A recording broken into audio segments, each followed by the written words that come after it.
Hello dear, welcome you all to the lecture number 2 of the course on statistics. Lecture number 1 में हमने आपके साथ discuss किया था कि किन किन स्टूडेंट्स के लिए स्टैटिस्टिक्स जो है इम्पोर्टेंट रोल प्ले जो है वो करने वाला है. हमने देखा था कि from class 9 to the higher competitive level examination, either it is GATE, either it is CSIR NET, or even if you are actually taking the course like data algorithm in the computer science branches of engineering, it is going to actually help you a lot. So, in the first lecture, what we have discussed about the career opportunities related to this particular branch, and also I've discussed कि even a class 9th and 10th student should focus a lot in this particular chapter, not for the sake of getting the marks in the examination, but for also actually having a very good base so that they can actually make the career in the upcoming lives. So in the last lecture we have talked about the basic definition of statistics, जिसके अंदर हमने discuss किया था कि what is statistics basically. तो statistics जो है एक ब्रांच है मैथमेटिक्स की जो कि डील आउट करती है डेटा के कलेक्शन से रिलेटेड चीजों का.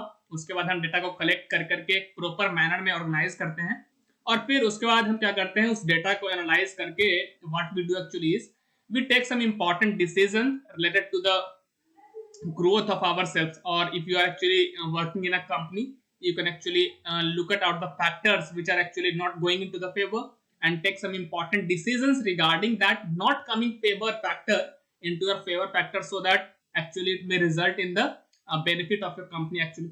So in the last lecture we have also discussed about the grouped data and ungrouped data, right? So what we have talked about in the last lecture is what is group data and what is ungrouped data. So let me actually discuss that particular section in the detail. So what do you mean by the grouped data?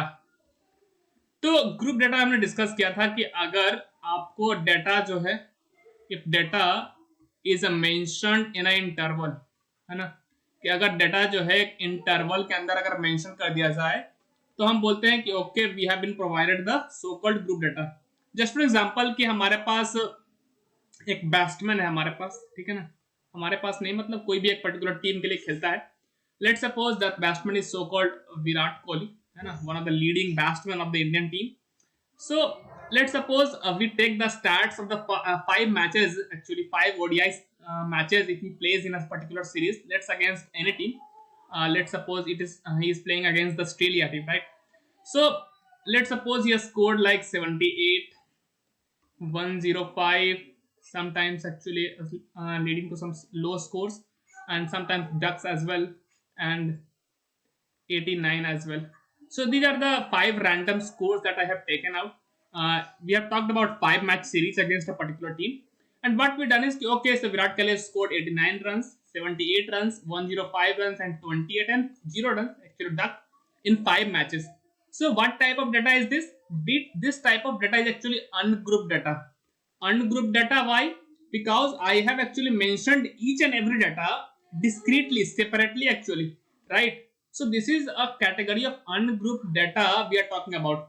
But अगर हम इसी data को क्या करते हैं, इस format में लिख देते हैं कि 70 से 80 रन वाले कितने स्कोर्स हैं, देख लीजिए. तो आप देखते हैं कि अच्छा 70 और 80 के बीच में कितने स्कोर है, तो केवल एक ही स्कोर है 78. मैंने बोल दिया ओके एक स्कोर है.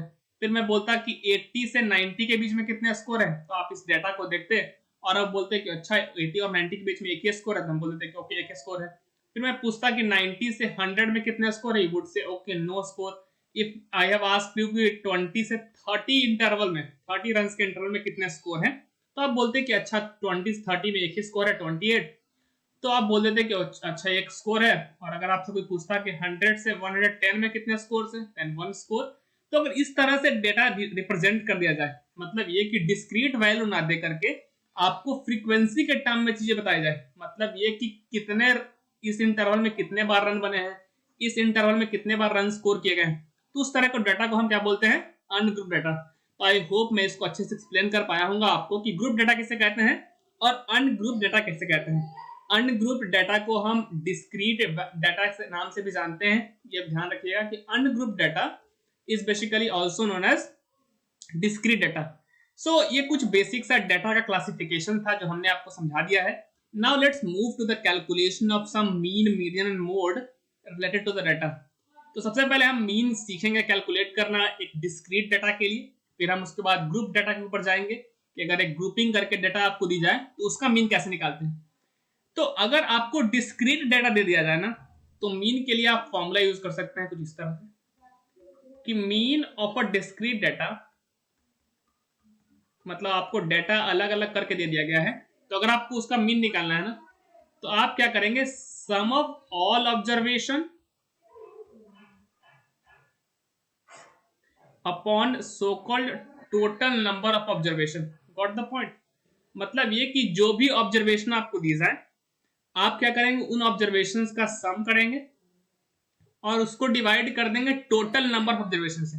मतलब ये टोटल कितने डेटा लिए हैं, है ना, ऊपर में आपको रखना है sum of all data, sum of all data, और नीचे में क्या रखना है, नीचे में रखना है नंबर ऑफ डाटा।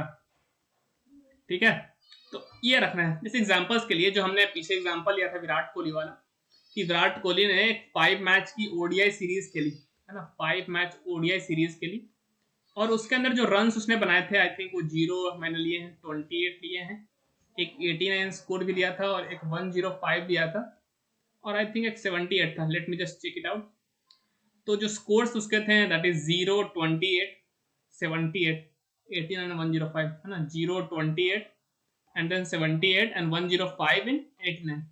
तो अगर आपसे कोई पूछता है कि इस ओडीआई सीरीज में, क्योंकि उसने ऑस्ट्रेलिया के अगेंस्ट खेली, उसमें विराट कोहली का एवरेज कितना है, आई एम एक्चुअली सपोजिंग कि जितने भी स्कोर्स हैं वो सबके सब में विराट कोहली आउट हो गया है ना, he is actually not the last scorer, मतलब ऐसा नहीं है कि वो लास्ट तक विकेट पे टिका हुआ है। तो I am assuming that in all of the matches what he done is he just get out, है ना, by scoring so much of runs actually I have mentioned here. So if someone asks you the average in this series, so what you would do is कि sum of all scores you would take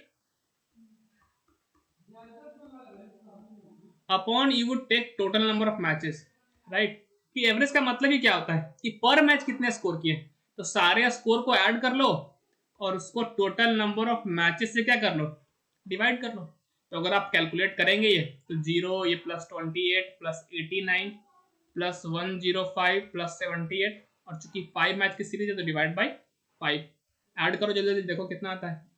तो अगर आप देखेंगे, मैं पहले tens digit compare कर रहा हूँ, तो ये 100 है, 70 तो 170, इसमें अगर 80 जोड़ोगे तो 250, इसमें 20 जोड़ दोगे तो 270। तो ये हमने टेंस वाले सारे प्लेसेस कंसीडर कर लिए। अब यूनिट वाला देख लो, ये 8, ये 5 13, 13 9 22, 8 कितना आ गया 30, डिवाइड बाय कितना आ गया 5, 270 प्लस 30 आपका 300 आ जाएगा, डिवाइड बाय 5, तो आपका एवरेज स्कोर कितना आ जाएगा 60, जो कि ठीक ठाक ही है।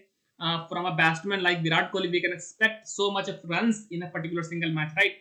So I hope आपको ये डिस्क्रीट डाटा के लिए मीन कैसे कैलकुलेट करते हैं निकालना आ गया होगा, कि जो भी ऑब्जर्वेशन दी जाए आप उसका सम करें और उसको डिवाइड कर दें टोटल नंबर ऑफ ऑब्जर्वेशन से, तो आपका मीन डिस्क्रीट वैल्यूज के लिए निकल करके आ जाएगा। Now let us do some problems actually based on the particular definition. So first problem in front of you is actually this one. Find the mean of first 10 natural number. तो क्या आपको क्या पूछा है, आपको पूछा है कि पहले 10 नेचुरल नंबर जो है उसका मीन निकालें।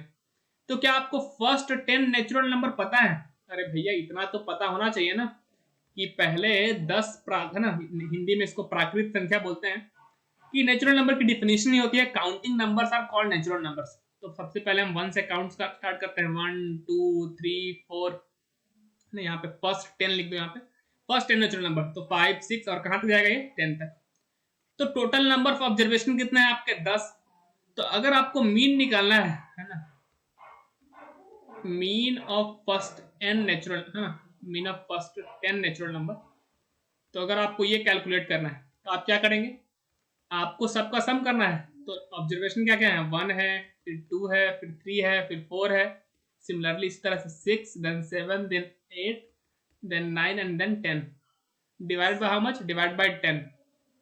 तो इसको हम दो तरीके से कर सकते हैं, एक तो ये कि ऊपर वाला सम कैसे फाइंड करें, तो एक तो एकदम बिल्कुल ही मतलब गंवारों वाला तरीका है, तो वो क्या करते हैं कि वो डिस्क्रीट वैल्यूज को ऐड कर देते हैं, कि 10 को ऐड, 10 प्लस 9 19 हो गया, 19 एट 27 प्लस 7 34, 6 जोड़ोगे तो 40, 5 जोड़ोगे तो 45, 4 जोड़ोगे तो 49, 3 जोड़ोगे तो 52, और 2 जोड़ोगे तो 54, और 1 जोड़ोगे तो 55। तो ये लो टोटल सम आ गया 55 डिवाइड बाय 10, तो आंसर आ गया 5.5। लेकिन अगर दूसरा तरीका जो मेरा सीखोगे तो वो आपको याद रहेगा कि क्या आपको ये रिजल्ट पता है क्या कि sum of first n natural number, sum of first n natural number, कि अगर पहले n नेचुरल नंबर का सम की बात करें तो उसका फॉर्मूला आता है n इंटू एन प्लस 1/2। क्या आपको फॉर्मूला पता है? ये कैसा है फॉर्मूला? वो आया है एपी की डिफिनेशन से। एपी मतलब भैया अरिथमेटिक प्रोग्रेशन, इतना तो याद होगा ना बचपन से। तो अरिथमेटिक प्रोग्रेशन से डिफिनेशन आया। कैसे? अगर गौर से देखो तो ऊपर वाले में हर नंबर के बीच का डिफरेंस कितना है? 1 1 1 1, इस तरह से। मतलब ये गिवन जो सीरीज है वो एपी में है, जिसका कॉमन डिफरेंस 1 है और फर्स्ट टर्म 1 है। तो क्या हम उसके 10 टर्म्स का सम निकाल सकते हैं क्या? ऑफ कोर्स निकाल सकते हैं। तो अगर 10 टर्म्स का सम निकालना हो तो फॉर्मूला क्या होता है? n/2 into 2a plus n minus 1 into D. क्या आपने एपी में फॉर्मूला पढ़ा है? तो देखो ध्यान से, तो अगर आप n की वैल्यू निकाल लोगे, है ना, हम केवल सम निकाल रहे हैं अभी, तो n का वैल्यू यहाँ पे 10 है, तो 10 डिवाइड बाई 2 इंटू a मतलब फर्स्ट टर्म, फर्स्ट टर्म कितना है? 1, दैट इज 2 आ जाएगा, प्लस n कितना था? 10, 10 माइनस 1 कितना जाएगा? 9, 9 इंटू 1 कितना हो जाएगा? 9 ही रहेगा। तो 10 डिवाइड बाई 2 इंटू 11, तो 2 से 5 कट जाएगा, तो 55 आ जाएगा। एक्चुअली में ये जब सॉल्व करोगे तो इसी के बराबर आएगा आपके पास। तो एक तरीका तो यह है कि आप सम जो है वो इस तरह से कैलकुलेट करो कि इंडिविजुअल नंबर को ऐड कर दो। दूसरा कि sum of first 10 natural number पूछा है, तो 10 into 10 plus 1 that is 11 by 2 कर दो। तो यहां से सम बहुत जल्दी निकल जाएगा आपका और टाइम बचेगा एग्जामिनेशन के अंदर। क्या ये बात समझ में आपको आई है? इसी से रिलेटेड हम अगले सवाल के ऊपर मूव करते हैं। जो अगला सवाल है आपसे ये पूछा है कि find the mean of first 10 natural number, है ना। क्या पूछता है कि पहले n नेचुरल नंबर का मीन कैलकुलेट करिए, mean of first n natural number. तो कैसे कैलकुलेट करेंगे? तो मीन निकालने के लिए पहले तो सम निकालना पड़ेगा। तो हम क्या करेंगे? पहले फर्स्ट n नेचुरल नंबर का सम निकालेंगे, फर्स्ट n नेचुरल नंबर का सम निकालेंगे upon total number of observation कितने हैं। तो चूंकि नेचुरल नंबर n है तो डिवाइड बाय कितना हो जाएगा? n। अच्छा, पहले n नेचुरल नंबर का सम हमें याद है क्या? ऑफ कोर्स याद है, n इंटू एन प्लस 1/2 होता है। एंड अगर हम उसको n से डिवाइड कर दें तो कुछ ऐसा आ जाएगा, दैट इज n प्लस 1/2। अगर पिछले वाले सवाल की ओर जाए तो पिछले वाले सवाल में आपसे पूछा था पहले 10 नेचुरल नंबर का सम बताओ। तो अगर हम n के जगह 10 रख देते तो कितना आ जाएगा? 11/2। क्या वही आंसर आ रहा है? 5.5। ऑफ कोर्स, क्योंकि ये जनरल सवाल है ना, इसमें हमने किसी भी वैल्यू n के लिए अगर 10 का सम पूछता है तो आप n का वैल्यू 10 रख दीजिए। पहले 11 नेचुरल नंबर का अगर मीन पूछता है तो आप 11 रख दीजिए। पहले अगर 12 नेचुरल नंबर का मीन पूछता है तो n की वैल्यू 12 रख दीजिए। पिछले वाले में 10 का पूछा था, तो अगर हम इसमें 10 रख देंगे तो आपका आंसर आ जाएगा। तो अगली बार से आप याद रखना कि mean of first n natural number, जो पहले n नेचुरल नंबर का मीन होता है, mean of first n natural number is basically nothing else but n plus 1/2. Got the point? Let's move to the third one. I think हमारे पास time थोड़ा कम है, तो हम क्या करते हैं, इसको स्टार्ट करते हैं और बाकी का जो पोर्शन है अगर खत्म हो जाए वीडियो वहां पे तो आप उसको होमवर्क करके जो है जरूर लाइएगा। सवाल ये है, average of 17 number is 10.9। If the average of first 9 number is this and the last 9 number is this, then find the middle number. कहता है 17 नंबर है सर आपके पास, है ना। आपको ये तो पता होगा ना कि अगर कोई बात करता है मीन की, चाहे आप बात करें एवरेज की, ये दोनों चीजें सेम। आई होप आपको समझ में आता होगा चीज। तो उन्होंने बोला 17 नंबर है आपके पास, तो हम क्या करते हैं कि लेट द, है ना, लेट 17 नंबर्स भी, क्या माने, किसी की वैल्यू तो हमें पता नहीं है, तो हम मान लेते हैं x1 x2 x3, है ना, ये नोटेशन है बेसिकली अप टू x70। ठीक, बोला 17 नंबर का एवरेज इतना है, तो 17 नंबर का एवरेज कैसे निकालोगे? तो सारे नंबर का सम x4 प्लस इस तरह से करते करते x17 तक divided by total number of observation जो कि 17 है, तो ये 10.9 के बराबर है। तो यहां से आपको मिल जाएगा x1 plus x2 plus x3। क्या हम इसी तरह से इसको ऐसे लिख दें कि x9 तक जाएगा, फिर यहां से आएगा x10 और अप टू कहां तक? x17 तक आएगा, और ये 17 इंटू 10.9 आ जाएगा। सवाल वाले ने बोला है average of first 9 number is this and last 9 number is this, तो फाइंड द मिडिल नंबर। मैंने आपको थोड़ा बहुत हिंट दिया है इस पर्टिकुलर प्रॉब्लम के अंदर मैं उम्मीद करता हूँ कि आप इसे घर पर ट्राई करेंगे। अगले लेक्चर के अंदर हम इसी पर्टिकुलर सवाल से स्टार्ट करेंगे